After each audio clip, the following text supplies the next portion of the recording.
भारत में कुपोषण आज भी एक गंभीर समस्या बनी हुई है। लाखों बच्चे और महिलाएं कुपोषण से जूझ रही हैं, जबकि दूसरी ओर स्वास्थ्य और कुपोषण के प्रति जागरूकता भी लगातार बढ़ रही है। ऐसे में न्यूट्रिशन से जुड़ी कंपनियों की भूमिका और भी महत्वपूर्ण हो जाती है।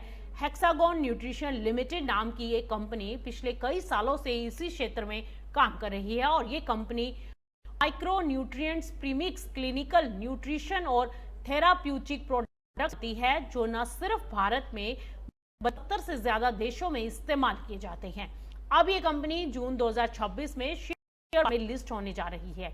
लेकिन सवाल इसको लेकर भी ये उठ रहा है कि जब कुपोषण और स्वास्थ्य से जुड़े सेक्टर में सरकारी योजनाएं और निजी कंपनियां पहले से ही इतनी एक्टिव हैं, तो क्या ये कंपनी बाजार में अपनी अलग पहचान बना पाएगी? और सबसे बड़ी बात कि इसका आईपीओ निवेशकों के लिए कितना महत्वपूर्ण होगा, क्योंकि हेक्सागोन न्यूट्रिशन लिमिटेड एक रिसर्च ओरिएंटेड न्यूट्रिशन कंपनी है और ये मुख्य रूप से 3 क्षेत्रों में काम करती है: micro nutrient, premix, clinical nutrition और थेराप्यूटिक न्यूट्रिशन।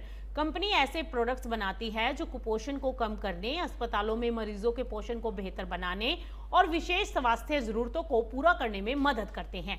इसके अलावा कंपनी फूड फोर्टिफिकेशन प्रोडक्ट्स भी बनाती है जो सरकारी योजनाओं और बड़े पैमाने पर पोषण कार्यक्रमों में इस्तेमाल किए जाते हैं।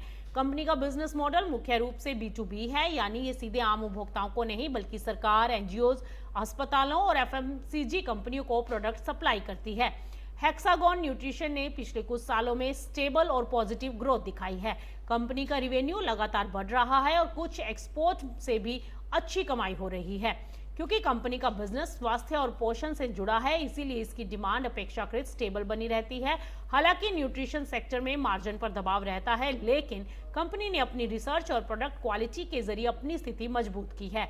हेक्सागोन न्यूट्रिशन का आईपीओ 5 जून 2026 से 9 जून 2026 तक खुलेगा और ये भी एक बुक बिल्डिंग इशू है, जिसमें प्राइस बैंड 42 रुपए से 45 रुपए प्रति शेयर रखा गया है और कुल इशू साइज लगभग 138 करोड़ 27 लाख का है, जो ज्यादातर ऑफर फॉर सेल पर आधारित है। यानी इस आईपीओ से ज्यादा पैसा कंपनी के मौजूदा शेयर धारकों के पास जाएगा और इसका लॉट साइज 333 शेयर का है, यानी एक लॉट के लिए कम से कम 14,985 का निवेश करना होगा।